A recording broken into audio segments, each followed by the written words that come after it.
Hey everybody, and welcome back to another episode of Mondays with me, Dr. Crystal. And this week, again, with my beautiful wife, Dr. Heather. Yay! Woo! So we are finally back from Europe, and we are in New Jersey visiting some of Heather's family. And so today, we are filming from this beautiful backyard pool. Let's see if that bird will stop freaking chirping. I've never heard you whistle like that before. Recently on vacation, we've been spending a lot of time near pools and beaches and basically just other bodies of water. So today, we wanted to talk to you guys about the very important topic of Drowning. Yes, drowning.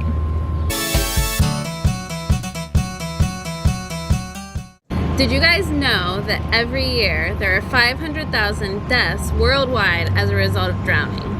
And 4,000 of those are in the United States. And so that's a big issue. That's scary. Yeah, really scary.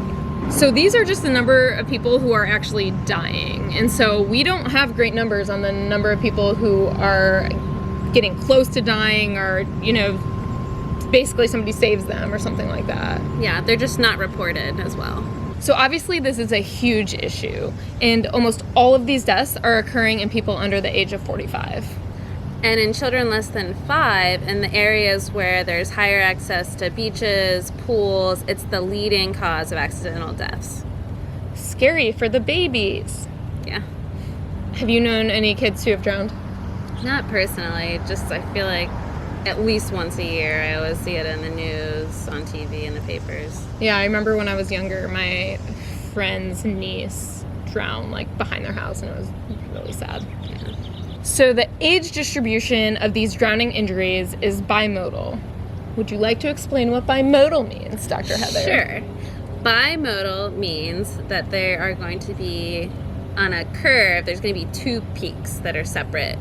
Right, so lots of injuries goes down, lots of injuries again. Yep. And so that first peak is what we talked about before in children less than the age of 5. And this is going to be children who are not supervised around swimming pools or other bodies of water or in the bathtub.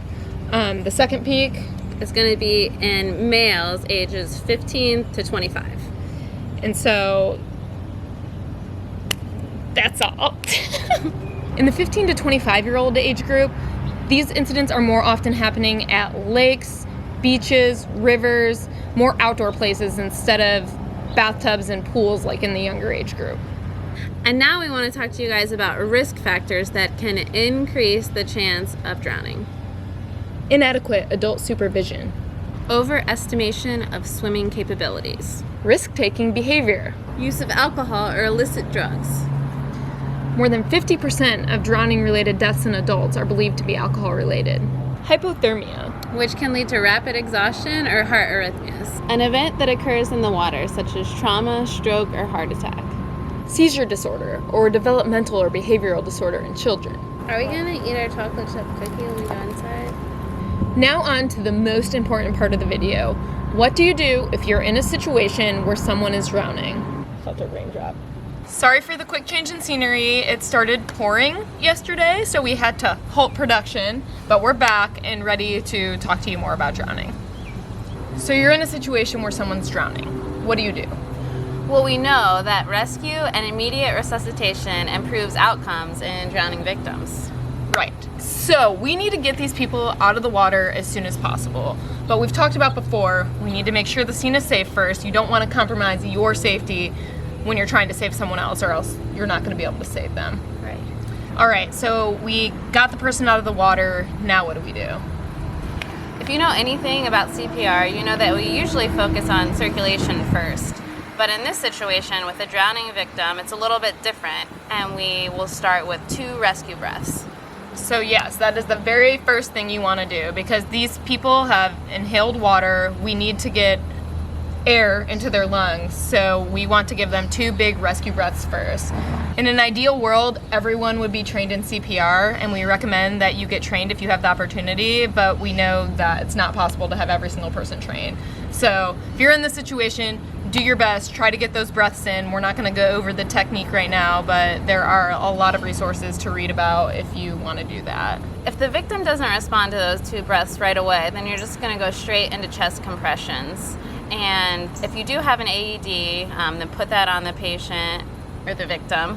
But if someone's with you as well, they should be calling for help. One thing that I really want to express to you guys is that things like the Heimlich maneuver or trying to like turn someone to get the water to drain out of their lungs are of no proven value. So you should not waste time doing these things when you could be giving the rescue breaths. These should be done as soon as possible. So in any situation, there's always going to be a lot of what ifs, but one thing we really want you to know is if the victim is hypothermic, which means that they're too cold, which could be like they were in cold water, the temperature outside is really cold environment, then it's very important to get their wet clothes off if they have wet clothes and start the rewarming process immediately. Wrap them in blankets, towels, anything that you can wrap them and increase their body temperature. Right. And these things are not to take away from doing the other things that we talked about. Like, you need to give those breaths first no matter what, but you know, if you can have somebody else like getting the wet stuff off at the same time, then you can do it that way. So hopefully during this process, your victim will start breathing again. Whether that happens or it doesn't happen, hopefully you have somebody else calling for help or help is on the way, because these people need to get to the emergency department and they will take it from there. In a vast majority of cases, drowning can be prevented, and so we should all be taking steps in our lives to make sure that this is something that doesn't happen to someone we love. And so pools should have fences around them. If you have young kids, obviously they should be supervised. For the older kids, teenagers, adults, very bad idea to be using alcohol and illicit drugs or, you know, any kind of altering substances when you're going to be around bodies of water. Another thing to know is for young children, a lot of people don't really realize that like a toddler can drown in this much of water. It doesn't have to be like falling into a pool or falling into a pond or something like that. And so these deaths are preventable, and so we need to work on that as a human race. Do you agree, Dr. Heather? Yes. Okay.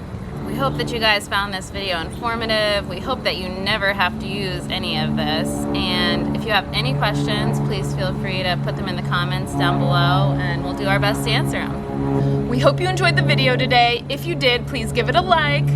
Subscribe if you haven't. And I'll see you next week. Bye. Bye. Woo. Yeah, that's my girl. That's my girl. What if we film the whole thing in my underwear hanging out? Last night was the first time we got carded in a long time. Yeah, because we're not in Europe anymore. Was good or great? Great. No We did. sex. Zone.